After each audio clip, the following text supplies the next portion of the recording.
Larry, I think a lot of Crowdsource the Truth viewers are feeling really an increasing sense of urgency that's upon us right now. And I know you're feeling that as well. How are you today, Larry? Just under a lot of pressure. A lot of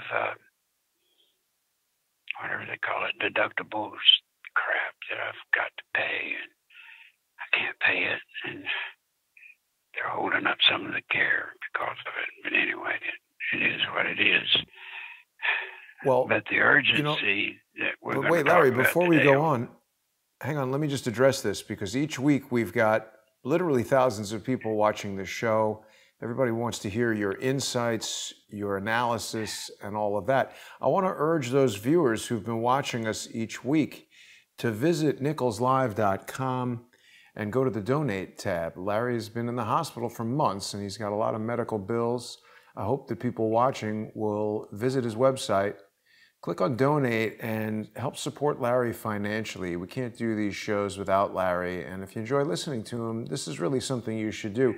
Even if it's only $5, $10, $20, if the people watching now would go on to nicholslive.com and using Larry's PayPal address, you can go to paypal.com and you can pay Larry through nicholslive@aol.com. Send him any amount of your choice. You can also mail money to Larry. Please put some cash in an envelope and send it to him there. You can also get in touch with Mary Ellen if any of these methods aren't suitable. But we really want to help Larry. He's been on the show for so long. And Larry, there's so many people who listen to you each week. I know we're going to be able to help you get over this target. You really need, there's an amount you need right now for the hospital to allow you to have this home care thing, right? We're looking for $600.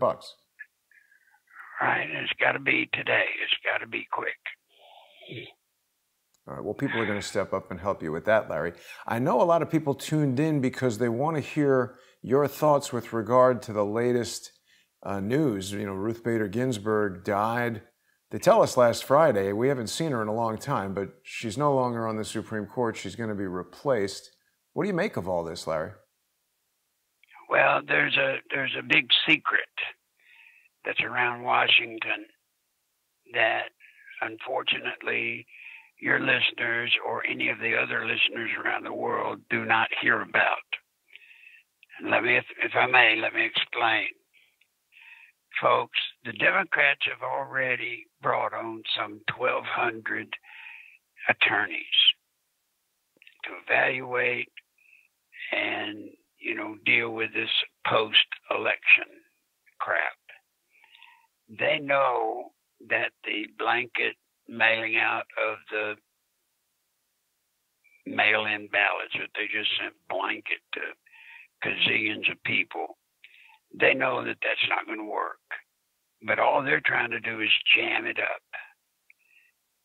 What Trump has got to do now, folks, hear me, please, please, please, please hear me. What Trump has to do, and he knows it, he has to pick his replacement for Ginsburg. And that replacement has got to be confirmed before the election on November the 3rd. That person has got to be confirmed prior to the election, November the 3rd. Now, why? Why the rush? Well, guys, think of this. With all of the stuff that's going to go down relative to this election, all of the games that are being played, all the tricks that are going to be played or are being played and going to get worse.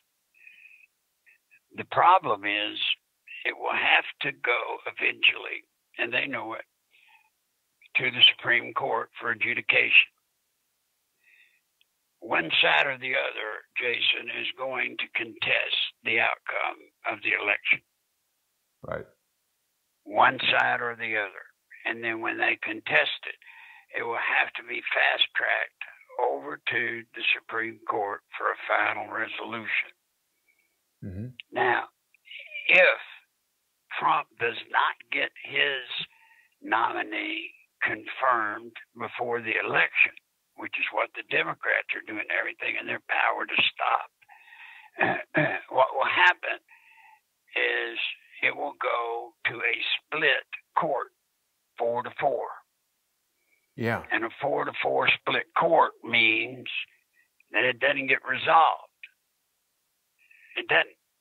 There's no way it will get resolved in the 90 to 120 days that it's got to be resolved before they nullify the election in total. Mm-hmm. Now, do you understand what I just said? Yeah. What happens when they nullify the election, Larry? Who would be president? Well, if they nullify the election, they just have to do it again. That's crazy. Well, it is crazy, but it is what it is. And so the only option for Trump and for the Republican senators is to force the nominee to get confirmed prior to the election. So therefore, you're back to a 5-4 court. And there he stands a chance of pulling it out. Mm-hmm. Look, we know right now that they are planning to bogey up a ton of votes. A ton. Now, when I say bogey up a ton of votes, it's a myriad of different ways, all connected to election fraud. Right. Number one, they send out these blank ballots. They have no idea who got them. They have no way of verifying who's returning them and whether or not the people returning them are actually the people that should return them. They've got that going on. Then they're going to have in all of the different precincts too many to count, too many to get involved with. They've got the problem of election fraud. Now remember, guys, there's a difference between voter fraud and election fraud. We've talked about it here. Nobody else does, but we have. Voter fraud, to get a clarification once again, voter fraud, Jason, is where, like you and I would go in and we would vote, being Larry and Jason. Then we turn around, we come back and we vote again, being Jason and Larry. And then we go back and we vote again. You know, it's where one person votes multiple times, right, or a variation of all of that. Now, election fraud is when you have something that is systematic, where it's system-wide. That's where, as an example, you would see rigging the election machines to where when people think they're voting for Trump, they're actually, when they think they're voting for Trump, they're actually casting a vote for Biden. Uh-huh. And that's done by twiddling with the equipment and making sure that any votes going to Trump actually go to Biden. So there's the difference between election fraud and voter fraud. Now, but Larry, aren't there more complicated ways they could be doing this election fraud? Like, I mean, what about this whole? How did they just introduce the post office into the whole mix? That kind of came out of nowhere. Well, yeah, absolutely. I mean, election fraud is. I just gave a simple example, but election fraud can be done in a myriad of ways. And just like you said, just out of the blue, they're turning over some 1.6 or 1.8 million votes to the post office. Did you also notice, Larry, that the news this past week has been just absolutely rabid that coronavirus is increasing? Because now that it's about to be October, I guess they want everybody, when it becomes November, to be convinced again that it's super dangerous to be outside and you better mail in your vote. Right. And as incredible as it may seem, thanks to a coordinated effort between the Biden Democratic Party campaign and the media, they are literally turning thousands and thousands of heads to where they're blaming, if you can believe this, Trump for the damn virus. You saw and that the riots last week. Yeah, I mean, everything is being dumped on Trump. When you know, and I know, Donald Trump had nothing to do with the virus. He couldn't have anything to do with the virus. And then Biden comes out and says, well, yeah, but he didn't start doing the things that he's doing now soon enough. Well, right.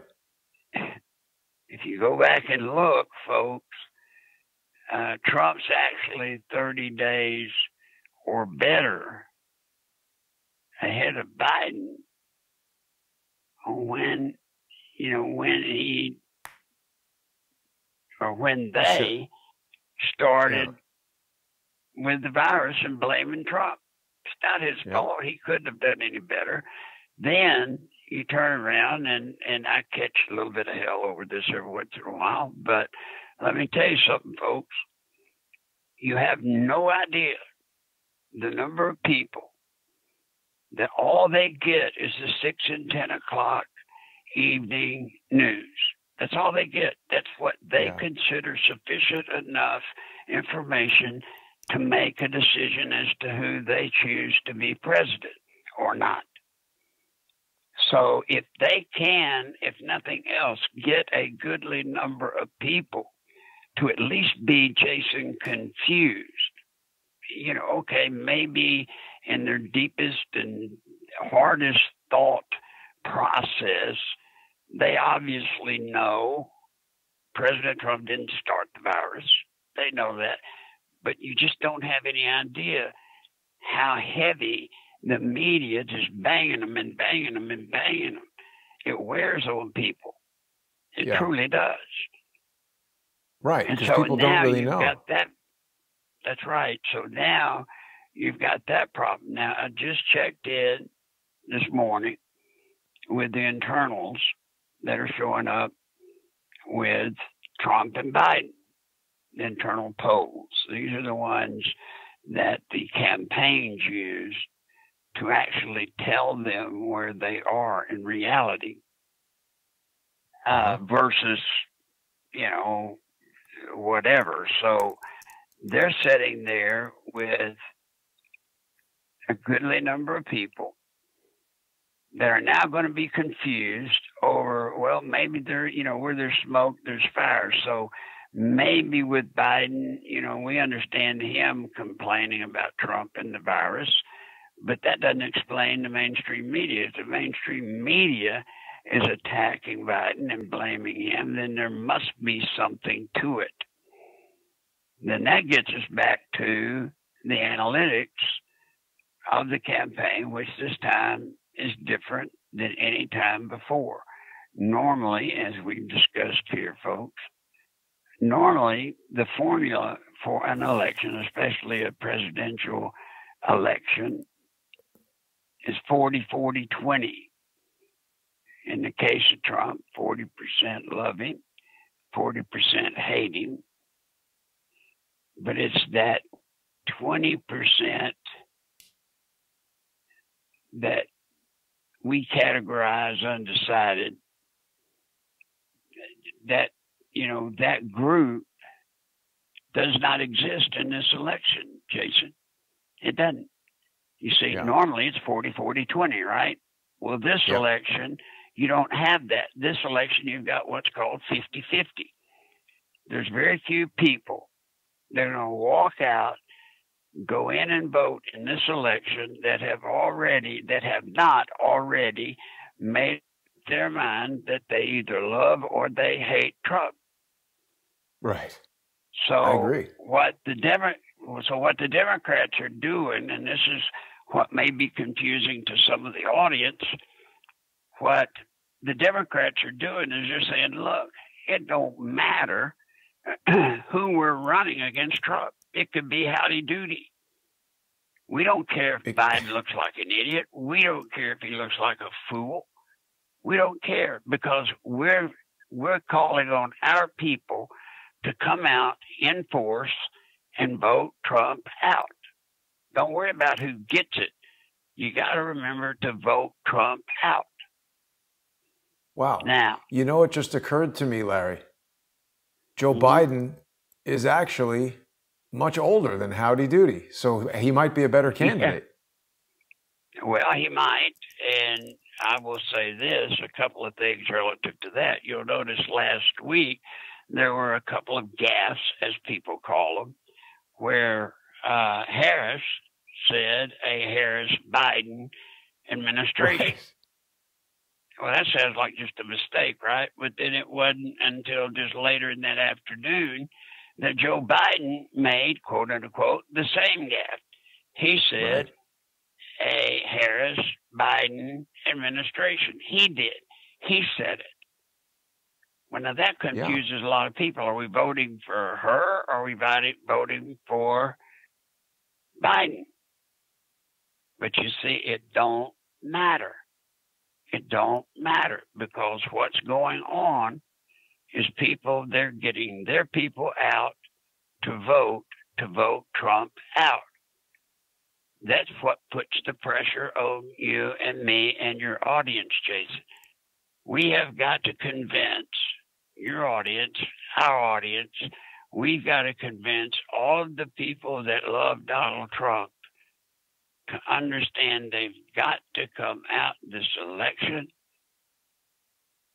and vote to reelect Donald Trump. Got to. And that's going to be... I agree. That's a bit of a twist. Now, I did talk to a neurosurgeon this morning. I saw a picture. It was just a still photograph last night. And here was Biden.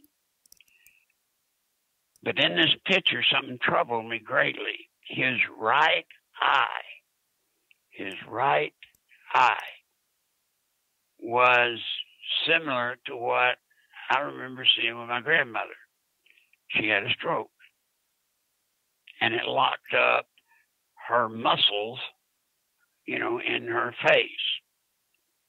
Guys, I'm telling you, Biden, in the past 4 to 6 weeks, so says the neurosurgeon, 4 to 6 weeks, Biden has had either a series of small strokes or one big one, but he's suffering from a stroke, and that's why his face is doing what it's doing. That's also why when he tries to talk, it's like he gets confused. He's not confused. The man doesn't have all his oars in the water.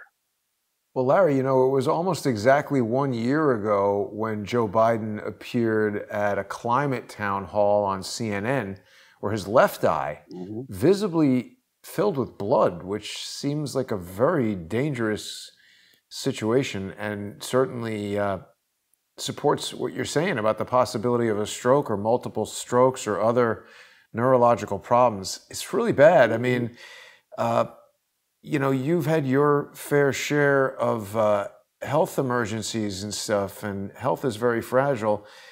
It's a strenuous job being the president of the United States. I don't know how they think an aging, infirmed man such as Joe Biden is going to be able to do it. I want to redirect you for a second, if I can, Larry, because there's been a lot of talk about some of the people that Donald Trump is going to nominate for the Supreme Court position. This woman, Amy Coney Barrett, she's just a couple months older than me, which is, I guess I'm getting old, but it's a little surprising. What do you think about Amy Coney Barrett? 38? Is she the one that's 38 years old? 48. 48. Yeah. Pretty young, right? Who's the youngest Supreme Court justice ever? This woman? I guess. I know there's one that they talk about that if she gets it, she could serve for 50 years. Wow. That's a long time. Joseph Story, here's the deal. To date, 6 justices have been foreign born, and most recently, 7 things you might not know. So 32, Joseph Story was the youngest when he joined the bench in 1811. But I mean, how many people, 32 was kind of older when it was 1811 and the average life expectancy was not what it is today. Anyway, interesting. What do we think about her, Larry?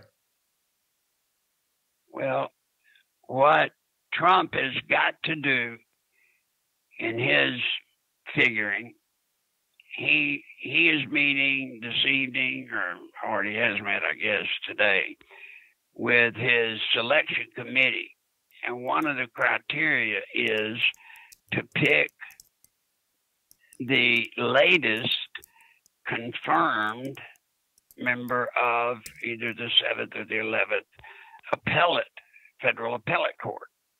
Because that way, they've already been through so much of the blood and guts confirmation process. So it's all done in the interest of hurry. What has he got to do to pick a person? And again, it's kind of like Biden, it doesn't matter who the candidate is, you have to vote Trump out. Well, it's kind of the same thing with the Supreme Court justice. It really doesn't matter who they are. It really doesn't. What matters is which person could be the most expeditiously confirmed. And that's going to connect to which one, and this is a good way for you and your audience to kind of figure it on your own, which one of the confirmed or which one of the list meets that criteria better than the rest. And that's who he will end up appointing. Yep. So think about that. Now your audience knows who he's going to pick this weekend, or at least your audience is going to know who he most probably is going to pick, because it has nothing to do with his or her, in this case, her qualifications. It has to do with how recently she just got confirmed to a lesser position. However, it was still a position that required confirmation. Well, let me ask you about that, Larry, because in November of 2017, this judge was appointed to the Seventh Circuit Court of Appeals, which is interesting. Right. This is Judge Amy. So she's just started there, so we don't really know much, right, or at least I don't know much about her performance there. But, I had spoken with Judge Posner, who was on the Seventh Circuit. Judge Posner is retired now, and he's sort of famous for saying that the Seventh Circuit is basically corrupt. He was sort of fighting corruption, and they sort of threw him out of there. What do we think of that? Yeah. Well, that's true. And then one of the others, I do not know the name of the lady, but one of the other judges that's on the short list was just approved to the 11th Circuit Court of Appeals. And the 11th, as you should know, is probably the most corrupt of all, second to maybe, I guess, the Ninth Circuit out of California. But again, all of that matters not. The typical criteria by which the Democrats will attack a nominee, all of that won't matter this time. It's a matter of whether or not the Democrats can stall confirmation past the election. And will they? Well, here again, we have Lindsey Graham. You have Mitch McConnell.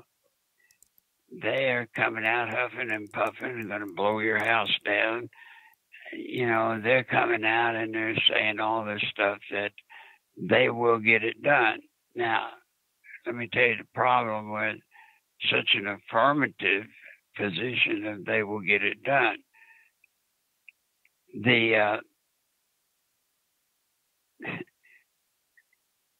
It's just, this is a totally different election from the election for president.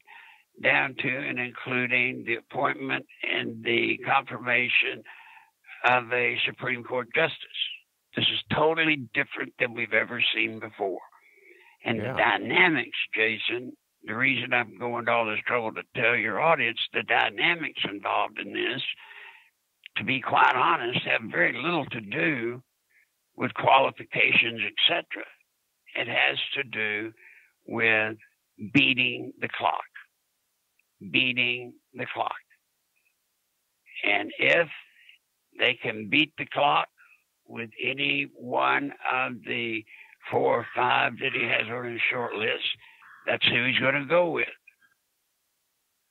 Now, Lindsey Graham, Mitch McConnell, they swear to damn that, you know, guess what? We're going to get a confirmation vote and we're going to get them confirmed. Well, that's fine, well and good, except for the fact that you're sitting there with Mitt Romney.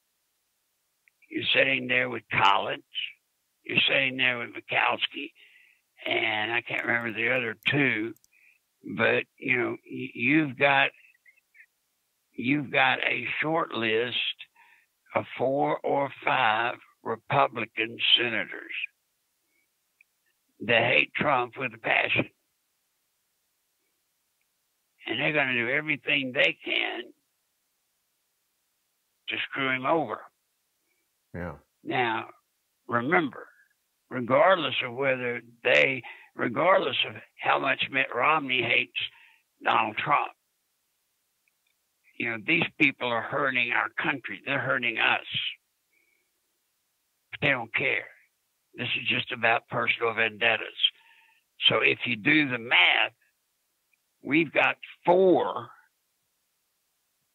We have 4 senators on the Republican side that if any one of them hold true to their statements that, you know, they're going to vote against whoever he brings up, if any one of them hold true with what they have said, then it's over. They won't be confirmed. Politico just put out an article about 3 hours ago saying that Mitt Romney backs a vote on the Supreme Court nominee, clearing the way for Trump. But don't we anticipate that Mitt Romney has something tricky up his sleeve? Like he's saying, okay, let's vote, and then he'll vote against it. Well, you got to watch these guys, Jason, as you and I have talked for years now. Yeah. There's a thing called Washington speak.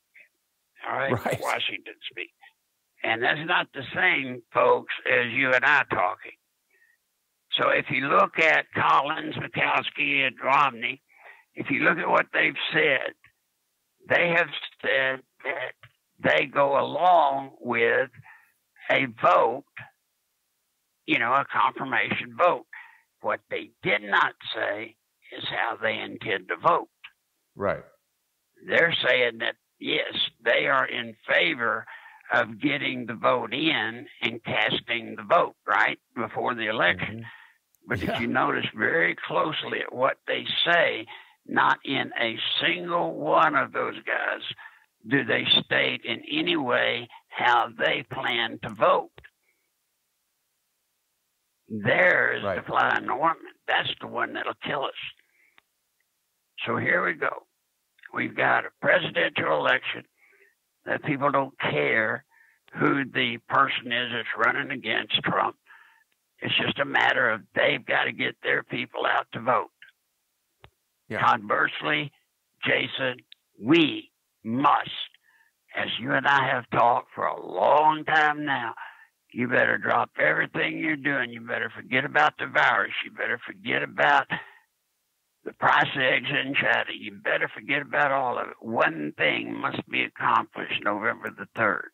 We have got to get our people out, and we've got to get sufficient enough people to come out and vote so that Trump wins hands down in the election. Yeah.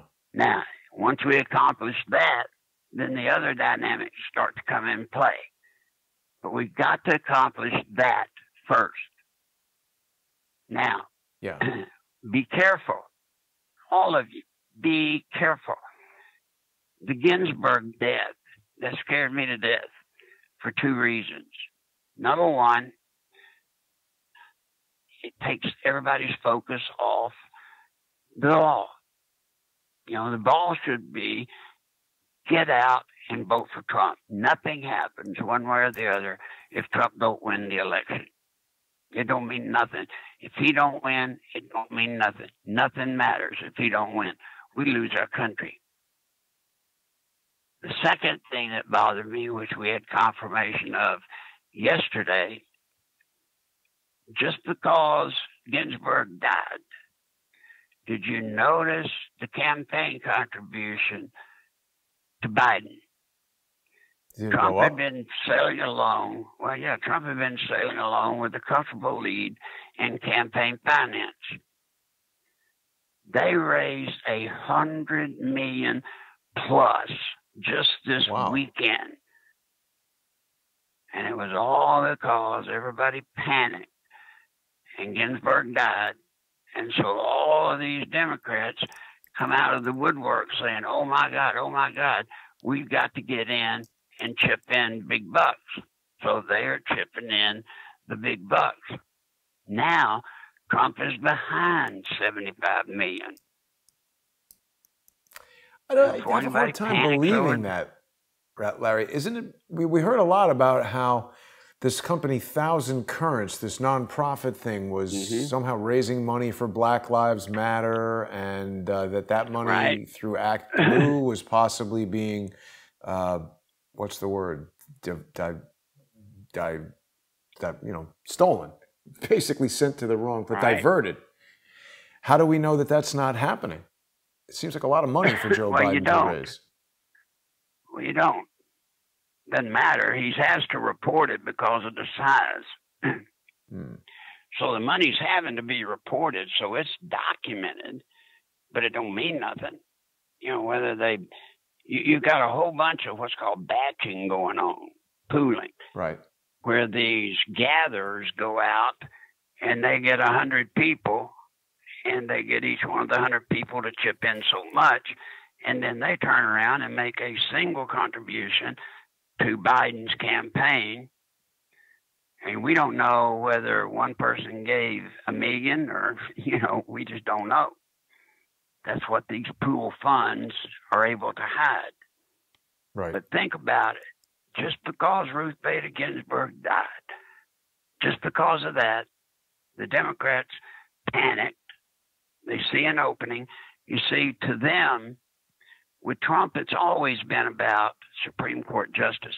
He has said since the day he ran against Hillary, it's a big deal. Who's going to be president? Who picks, you're going to be able to load up the Supreme Court. Right. But the Democrats, they hadn't made that big a deal about it. Well, they are now. They are now, because Ginsburg dying just put an impetus on it now to where they're all involved. So now you got him getting a major cash contribution this weekend, big time. Big time. Larry, Chicky Wood suggests, that Mitch McConnell could just adjourn the Senate and then Trump could appoint an interim. Is that correct? No, it's not. He could not. I guess he could, but it would not work. Number one, before the Supreme Court could make a legitimate vote, it has to be done through the proper channels, through the system. So, no, he can't. He can't appoint like he could an attorney general or some other seat. You can't do that with the Supreme Court justice. You just can't. Guys, this thing's all on the line now. Yeah. I don't know how many times I've said it. I don't know how many times you've said it. But I know both of us together have tried to warn people this is the most important election that this nation has ever seen. Now, that sounds overly stated. Because, when you go back and you think about the Civil War, when you think about all these other critical moments in our history. But folks, this is the election of elections. Yeah. This election, as you have seen, well, let's take another look. Remember when you and I were saying that George Soros has changed his strategy, and now he's funding local prosecutors. Yeah. Well, you know, we said that, you and I, and we talked about it, you and I. We didn't even, you and I don't think had the system worked out in our head completely, but now it's starting to rear itself. You see, all of these riots in Portland, Oregon, and all these other places, the police go out and arrest these guys for throwing bricks at cops, doing whatever. They let them guess go. What? They let them go. Why? Because the prosecutors that Soros funded and got them their job, the prosecutors are loyal to Soros. And so when he tells them to let these people walk, they walk. They're walking. Yeah, it's incredibly dangerous what's happening right now. I don't know if you saw this announcement, Larry, but yesterday they announced that New York, Portland, and Seattle were being designated as, I'm sure you saw it, designated as anarchist jurisdictions. I made a video yesterday sort of just walking around. I depicted Cuomo and de Blasio and his fellow losers as an anarchist punk band. And then I went around asking some people in my neighborhood if they had heard about this and what they thought about this declaration of anarchy. I think it's going to result in less federal funding for the city. But I mean, amazingly, most people just didn't know. When I was talking about anarchy, they were like, what are you talking about? I was like, well, you know, look around at all the smashed businesses and closed places, and they're just like oblivious. It was amazing. Most people wanted Joe Biden to be president, at least in my neighborhood in New York. Yep, they really do. They really, really do. Now, you know, Jason, I would assume your neighborhood to be certainly middle income plus. So you would think there would be you would think there would be a level of intelligence that would certainly be more than the ghettos. But these people want Biden. Why? Yeah. Because they blame Trump. They blame Trump because the restaurants are still shut down. They blame Trump because he had to shut the economy, quote unquote, down. They blame him. And, you know, then you turn around and Trump is trying feverishly, along with Republicans in the House and the Senate, they're trying feverishly to get the Democrats, Pelosi and them, to vote to where at least in the interim, people that are on unemployment and can't go back to work, where they'd at least get $300 a week to supplement what they're losing. Well, the Democrats are blocking that vote, but then they turn around and they're blaming Trump. So now if you're sitting there and you can't make your bills meet, you know, you can't make the money you got coming in meet your bills, and who are you going to blame? The only one you're going to blame is the one the media tells you it's his fault. It's Donald Trump's fault. It's not his fault. They're trying to get it passed. Hell, Trump was trying to get them back to 600, 650. And, of course, they wouldn't go for that at all, so he dropped it to 300, 350, and they still are blocking it and will not allow it to be voted on. Larry, but you know, we guess got... what? Yeah. Well, guess what? The people in your neighborhood, people in semi-educated neighborhoods all across the country, they're buying into it. They're literally buying into it. This is a very liberal neighborhood. There's a lot of gay people in this neighborhood, and I think that they're definitely on board with the anti-Trump, you know, saying that Trump is anti-gay kind of rhetoric. I don't think that's correct, but they seem to feel that way. Larry, Mark Vaughn is telling us that Ruth Bader Ginsburg died last year, and they're waiting until now to tell us. It's a fair question to examine. There was an article in January talking about how Fox News apologized that there was a graphic saying that Ruth Bader Ginsburg had died in 2019. We also haven't seen her at all in a long time. What do you think about that notion, that she's been dead for a long time? Well, I don't believe that. I don't believe that for one reason, particularly. At the same time all of this was going around that she was actually already dead, she was speaking in Little Rock to a packed auditorium. Really? You know, giving her life history. Oh. So no, she died when they said she did, or at least she didn't die a year ago or whenever that story came out. But you know, here again, if we don't have enough trouble, now we've got these periphery stories floating around. You know, she really didn't die this weekend. She died a year ago. That's nuts. Now, maybe it's true. I'm not saying it's not true. I'm just saying it's nuts. We can't worry with that right now, Jason. We can't. Nothing matters on planet Earth if Donald Trump does not win this election.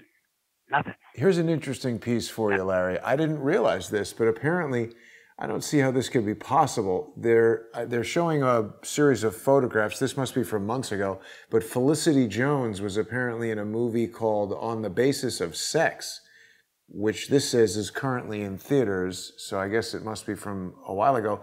But I don't know who this Felicity Jones is. She's beautiful, and it's just a movie about Ruth Bader Ginsburg called On the Basis of Sex.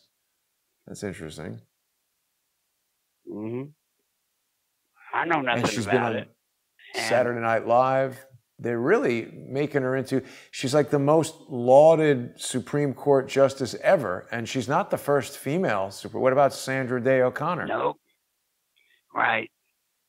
Look, when it comes to Ginsburg, that and the word sex don't seem to go together with me. Yeah. Exactly. She is not very, she was, I mean, I don't mean any disrespect, but she was just not very pretty to me. And she certainly she's an older had woman very and a judge. She's not really the type of person you would think of as being kind of, you know, in that context. The other thing, Larry, and this is going to please James Comey, the Lego company made a Lego character out of Ruth Bader Ginsburg. I didn't know that. I didn't know it either. But I will tell you something else. Comey, there's a lot of controversy about Durham and a bit of a rift between he and Barr. Oh, really? Durham wanted to go ahead and indict Comey and McCabe. Yeah. And a couple of the others. He wanted to go ahead and get the indictment served prior to the election. Barr, in what I thought was a very wise decision, told him no. He did not want the indictments of Comey and the group. He did not want to see those get tied up in all of this political junk, because it would certainly do no service to the cases. As a matter of fact, it would make it almost impossible to get, a true indictment or a true investigation or a true case. You know, anytime you mix politics with the judiciary, it gets real ugly real fast. Now they're talking about, of course, they want to impeach Barr. Well, once again, we're running out of clock. Yeah. They cannot impeach Barr in time to do any good for the Democrats, I'm speaking. They're even talking about if Trump goes forward and pushes with the confirmation of his Supreme Court justice, they're even talking, Pelosi and them are talking about once again impeaching him. Well, you know yourself, We've been down this road before. That's a 2-3 year process. How can they impeach him for nominating a Supreme Court justice? It's the role of the president. Mm-hmm. Jason, you see, here we go. Here we go. It's not possible, but yet they'll do it. It's not possible, but yet they'll try. Wow. It's not possible, but the good news is, as far as the impeachment of Trump relative to this, it will serve them no purpose. It cannot. We've been there before. You cannot get an impeachment process against the president, crazy as it is for doing his job. But even at that, you just can't get an impeachment through the system in time to jam up this election. That's not what they're going to do. That's not what the quivers in their arrows, as Pelosi said. That's not one of them. That's not one of the tricks they intend to play. What they intend to do, you now know it, is they intend to rig the election in each and every way possible, either through election fraud or whatever they've got to do, they're going to do it with the sole intent. After the fact. Well, with the sole intent, Jason, of clogging up the result of this election. And Yep. Trump is playing them like a fiddle in that he knows what they're trying to do. And conversely, that's why he's trying to force confirmation prior to the election. The Democrats want this confirmation held up. They don't want any process to go and take place until after the election so that they've got a 4-4 split, which means this election is dead in the water. Before it ever even gets started, it's dead in the water. And that's what they're trying to do. And Trump's doing a very smart thing, a very wise thing. And he's fighting them the way he can. You know, as long as everybody stays true to their word, if Mitch McConnell, if Lindsey Graham, and see, I don't trust Lindsey. Lindsey's in a tight race for the first time in a bazillion years. You know, he's basically nuts up, dead even with the guy running against him, the Democrat. Lindsey's never had that before. Well, he's got it now. So as long as Graham's job is up for grabs, you can't trust Lindsey Graham. Not a thing he says. Yeah. Then let's put another thing to it. They know, the Democrats, I mean, what you and I have talked about. It's knowing that we're in a 50-50 model versus the 40-40-20. Knowing we're in a 50-50 model, knowing that the whole goal for the Democrats is to get their people out to vote out Trump. Doesn't matter who's running against him, it matters not. Just vote, go out and vote to beat him.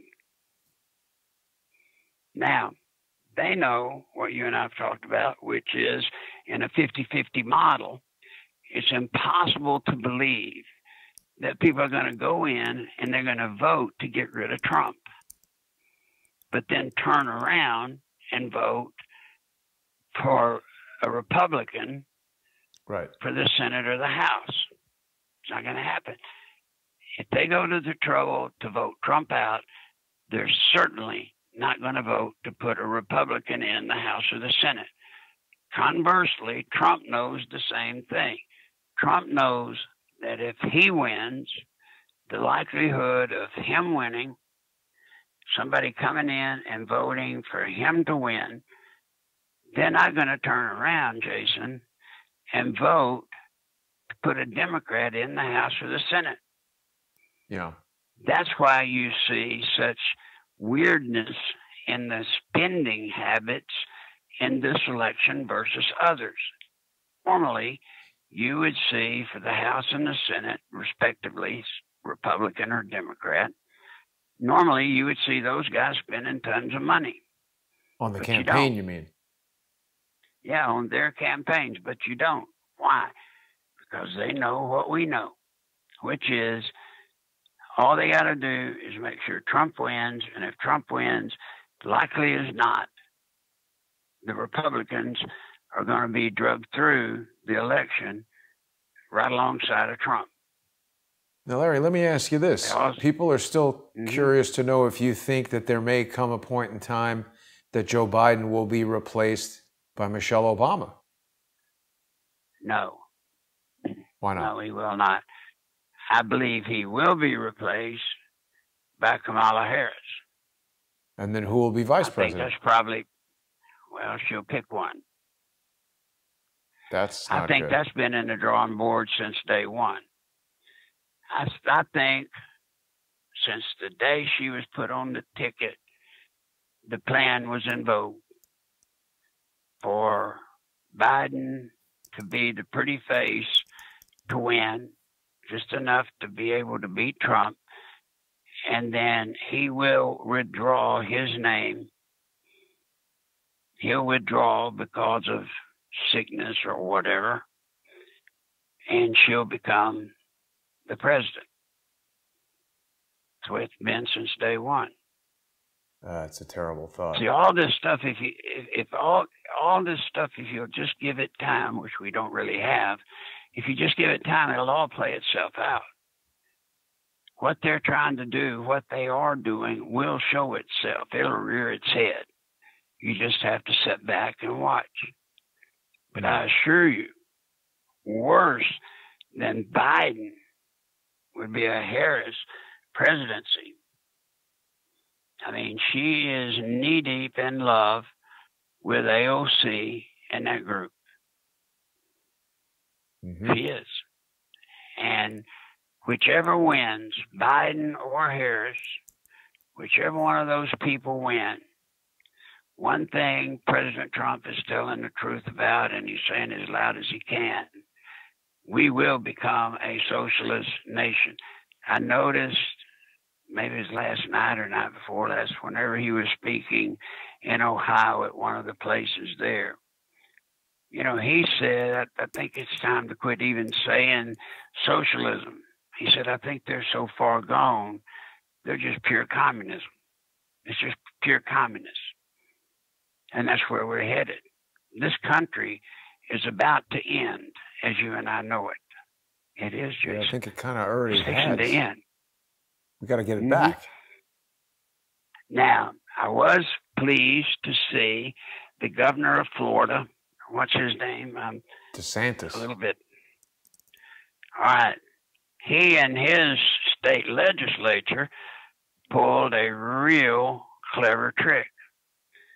They passed laws that if you throw a brick at a cop, they'll prosecute you. If you block a road, they will prosecute you. And it's just one thing after another. They're going after the people that are causing these riots, and they're going to prosecute them. And that's all it ever would take. That's all it's ever going to take. Somebody literally prosecuting these people, putting them in jail, and you know what? It'll end overnight. The people that are behind Soros, the people that are doing the rioting, the people that are doing the destruction of the property, et cetera, these people, they're doing it because Soros' people are paying them. They don't believe this stuff. I mean, you know, this is not an idealistic gesture. On our this is side, a powerful you know, bill. our people are, Larry, this is powerful legislation because Section E here talks about RICO liability attaches to anyone who organizes or funds a violent or disorderly assembly. So that means just being there, if violence breaks out, you could be charged as a member of a racketeering, influenced, corrupt organization. So everybody involved, this concept of mostly peaceful protests, that doesn't fly because that's sort of like, you know, Jeffrey Dahmer was mostly peaceful. He spent a lot of time sleeping and kind of, you know, doing other stuff. But it's during those isolated moments that he was a mass murderer that were a problem. Right. Oh, look, Jason, I'm telling you, they've got it on the ball in Florida. But now that's one of the few states that you could pull something like this. Some of the other states, that won't happen. But remember, Trump is blindsided. He cannot go into Portland, Oregon. He can't go into San Francisco. He cannot, thanks to Posse Comitatus and the fact that before he can actually go in with federal troops, he must be invited. And of course, they're not going to invite him. That's like vampire rules. This is it. Yeah, I mean, this is just literally over the top. I don't know if I've done a halfway decent job today explaining to the audience how serious and how imminent all of this is. But folks, it's quite serious. It's beyond quite serious. And it's absolutely imminent. This is it. This is it for us. Yeah. So I would hope that everybody that hears our voice today, when they go around the water cooler tomorrow or whenever between now and Election Day, I certainly hope that they will go to the trouble to explain to the people in their group that you must go out and vote. People on our side must see whatever we've got to do to be able, for example, to help get the elderly, help them fill out their ballots, get their ballots in. That's what the Democrats are going to be doing. Democrats are working right now every nursing home in America. And all they're doing is an old system we used to use with the Clintons. You go in, you get the administrator of a nursing home, pay them cash under the table. They go around and they help all of the elderly people in the nursing home fill out their ballot. Hell, they don't even know who they're voting for. They don't care. Cuomo's cleared out these nursing homes, Larry. Mm-hmm. Isn't it amazing? You had Cuomo and you had the governor of California, both of them, coming out week before last, speaking truthfully about what Trump had done for their states. But you notice that didn't get carried much.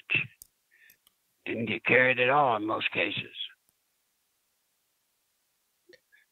I mean, I wish somebody would send in a message to you and tell whether or not, Jason, we've done a half-assed job of explaining where we are, because I know I've hit them with a lot of stuff. It's a lot. It's a lot to have to contemplate. It's a lot to have to, it's just a lot you have to know. But it all boils down to one thing, folks. Please get out and vote to re-elect Donald Trump. Once that's done, once you, each and every one of you that hear my voice, once you have done that, you have done a major part of your job, which is to get him reelected. Jason, I've spent the last days of my life trying to make do for all the things I did wrong for the Clintons and everybody else.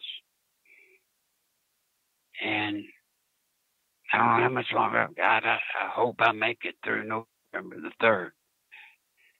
But it's getting nip and tuck, as you know. But folks, this is it. Yeah. I mean, this is it, guys. Now, if somebody out there would send you a message and tell you whether or not, I've stumbled across stuff so fast that maybe people didn't get it. No, we're getting a positive response, Larry. People feel like you're explaining this well. You're raising points that certainly I hadn't thought of necessarily. And, I think you're doing a very good job. I want to remind people, Larry, to visit your website. People can go to nicholslive.com and they can get all the information that they need. Your PayPal address is nicholslive@aol.com, and using that, people can go to PayPal, send you money to help you cover these medical bills. We've got over 600 people watching, and with all the channels combined, if people sent even only $5 each, that would really help Larry cover the medical bills. He was in a coma for months. He's struggling now. Larry, I can't believe how you're able to recover from day to day. We've had multiple phone calls now where I've been really concerned about your ability to snap back. You're absolutely amazing. I hope you can overcome this thing and have many more years of life and see the second term of our 45th president, because I certainly don't want the country to be destroyed, and I certainly don't want Ocasio-Cortez in charge of anything. Yeah, well, she has made her place. You know, Jason, in all my years in politics, I have never have I seen a lowly member of Congress, of the House of Representatives, a low member, freshman, literally dictating to, like Chuck Schumer in the Senate, what they want and what they expect them to do. How do you think she's able to do that? Just celebrity, the social media celebrity status that she's been able to garner? I think it's that. And I think a lot of it is just, this is such a tense time where even the old guard senators are scared to death of her. They're not scared of her, but they're scared of this army that they believe, she's at least convinced them to believe, that, they're just scared to death that she's the real deal, that there's this huge amount of progressives out there that if they cross her, that they'll turn, and the Democrats will lose everything. Yeah. Look, the Democrats are scared, Jason. They're as scared as I wish our people would be scared. They're scared of losing their jobs. That's all they care about. That's all they care about. But, I want our people to have the same level of fear about our country. Look, Chuck Schumer don't give two hoots and a tinker's damn about the people in this country. He doesn't. He doesn't even act like he cares. Or at least he doesn't act very well. But they're scared. And that's our strength. That's our strength right now, folks. If you will convince your congressman or your senator, if you convince them that you cross us and you're going home, and boy, I tell you, if enough of them are convinced of that, you will be amazed at how different tomorrow would look. Now, if they are more convinced tomorrow that AOC will sick her group on them, then that's what they're afraid of. Yeah.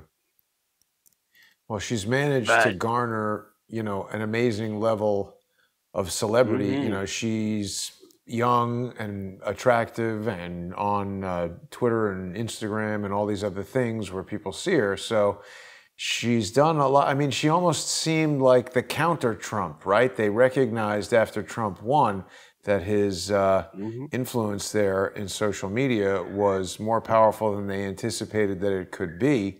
And I think Ocasio-Cortez is kind of the response to that. But we'll see what happens with her. But I mean, think about it, Jason. She cracked the code of the social media stuff long before guys like Schumer and them. you know, they're still locked into the 70s and 80s. Yes. You know, they're not into how all that social media junk works. Even to this day, they know it does. They're just not sure that they know how. And she obviously, along with Donald Trump, cracked the code. But I'm telling you, there's still some things fixing to come that I guess we ought to mention. Sometime between 2 weeks to a month before the election, November the 3rd, the institutional buyers in the stock market, they're going to crash the market. They're going to pull out from underneath Donald Trump his claim to fame. His claim to fame is what he had done with the market and with business. They're going to pull that out from under him, number one. Number two, they're getting very close to doing this already. They're fixing to shut down any conservative views on the internet. Yep. They're going to shut it down. Now, people in your audience are going, no, I can't do that. Oh, yes, we can. Because once again, you end up back where this all started. Who are you going to call? Who are you going to call if you know and I know and we know that they're just going to shut it down, and then people are going to complain. People are going to try to find ways to stop them, but there is no way to stop them. It's a private company. They can do as they wish. Well, there are ways to stop them, Larry. You know, part of what you're talking about is there are politically influential business people who own companies and are sitting on the boards of companies that perhaps control some of the big tech companies that some conservative voices, including the one that people are hearing right now, rely on to get the word out. And I haven't gone into too much detail with you about this, but, you know, IAC, the Interactive Corporation that Chelsea Clinton sits on the board of, they own Vimeo. And there's been some stuff going on. Vimeo is the service that I use to drive the sponsor exclusive shows on subscribestar.com/crowdsourcethetruth and patreon.com/crowdsourcethetruth. And you know, Larry, there's been a disruption to the service, and I've had a little bit of back and forth with them. We've been talking about some stuff, and I think that this is a targeted effort to shut down the money source for Crowdsource the Truth. So I think you're right. They are trying to do what is anything in their power to do these things. We got the lawsuit from the Emmys. We got the lawsuits from other people that I'm not even interested in talking about right now. But Larry, everybody is pleased to hear you sounding well. But think about one other thing, Jason. Yeah. This is probably the most disappointing thing of all. Thanks to this Black Lives Matter, look at the number of advertisers on television and the radio and internet, wherever. Look how the major industries have totally capitulated. Now, almost every commercial you see has usually some homosexual couple or some black couple. I mean, they have just literally cowed down. And it's very disappointing, because if you know what you and I know, which is, come on, guys, the black homosexual crowd might represent less than 1% of the total population. I mean, it's minuscule, but they're swinging them around like the tail wagging the dog. I mean, it's incredible to see them bend over as they have. But boy, they did in nothing flat. That's why I'm so hooked on Crowdsource the Truth, folks. Without Crowdsource the Truth, none of you would know at all about the importance of the game being played right now, right in front of everybody's nose or in front of their face, about, you know, the whole trick is the confirmation of the Supreme Court justice, because it's not at all what you're led to believe in the mainstream media that it's about. Yeah. They wouldn't Well, we're hear going to that be on watching any other this program. closely, Larry. I think people are obviously very concerned. I want to make sure that viewers who are with us right now visit nicholslive.com and use Larry's PayPal address, nicholslive@aol.com. You're going to get onto PayPal. Send Larry $5, $10, $25. If you're rich, send him $100. Larry's got a lot of medical bills that he's got to pay, and we've got hundreds of people who are watching right now. Thousands of people will see this video. If you enjoy listening to Larry, let him know. Get on to nicholslive.com/donate or stick $100 in an envelope and mail it to him in Conway, Arkansas. Larry, I really am pleased that we're back in touch and that you're feeling well enough to do the shows.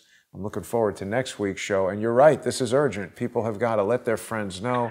They can send this video around, friends and family, put it on Twitter, put it on Facebook, wherever you like to go. Anything you want to say in closing, Larry? Well, yeah, folks, it sounds like I'm being patronizing. I'm not. Crowdsource the Truth is the one place that I'm unencumbered, that I can come on and say what I believe I need to say to y'all. It's the one place. Without this, there's nothing. There's nothing out there. We need Crowdsource the Truth. And yes, today I'm in a nightmare of a situation. So anything urgently somebody can do, please do it. But at the same time, if it comes down ever to me or Crowdsource the Truth, you've got to go with Crowdsource the Truth. Because without it, you don't have more pain. Without it, you don't have the variety of programming that Jason's able to bring you. Look, we can hold out another 42 days. I swear to God we can. But it's going to be a hard 42 days. It's going to be a hard fought 42 days. But it's about your country. We're about to lose, right out from under us, our country. We're going to lose it for our kids, and we're going to lose it for our grandkids. We need your help. We do. Appreciate it, Larry. So, the well, one thing like I'll I add say, is, Jason, yeah. Well, I just don't want people to think that I'm being patronizing. I'm not. No, If you're y'all not. have listened to me any length of time, you should know by now. I don't give a damn. You know, I'm going to tell it the way I see it. And by the way, a few people, not many, have commented that they don't necessarily agree with my opinion of President Trump and his handling of this virus. Well, as I was saying earlier, Jason, I've spent the better part of what I got left trying to just inform people. But you know, Jason, when you and I first met, I was very concerned about how people would look at me. And I didn't want your program to be hurt because you had me on. I don't worry about that anymore. You help really it, Larry. don't. You know, You're a great contributor to the show. Well, you know, folks, I'm just going to tell you, I didn't come here to please you or to please any of you. I didn't come here to try to win your love and support. I came here to tell you those things that I know, that, believe it or not, others know, but they won't tell. Whether they're scared, I don't know. Maybe they're scared to tell it, afraid they'll get whacked. I just can't tell you that. But I do know this. With your help, folks, we can save this country. With your help. Yeah. Everybody's got to take part, Larry. I really appreciate those kind words. The one thing I'm going to veto, however, if you have to make a choice, send money to Larry. I want Larry to be safe. I want him to get the medical care that he needs. And I hope that people will go to nicholslive.com/donate and send a payment to Larry. If you've never done it before, if you've been watching all these shows, there's so many thousands of people who have. We're going to help Larry now, and we got to help save our country come Election Day. Larry, we'll speak to you next week. I hope everybody will join me tonight at 8 p.m. We got another episode of Larry's second favorite Crowdsource The Truth show, More Pain, coming tonight. I'll see everybody then. Larry, have a great night. Thank you. See you all. Take care, everybody.